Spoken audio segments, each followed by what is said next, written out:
All right, Jim Cantori and the Weather Channel. Hey, watch me, you're throwing that. We're out, St. Paul, Minnesota, shoveling snow.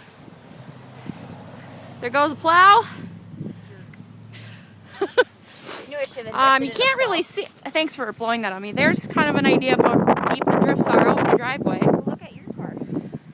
Yeah, here's my car, which you've seen pictures of for, oh my gosh, wow. Yeah, I don't think I'll be starting it up, and wow. Well, at least some of the snow's cleared off now because of the wind. But, oh my gosh, this is up to my thighs. Ugh. Ugh. All right, so if you can see how deep it is, there's at least 2 feet of snow out in this driveway, and as you see, there's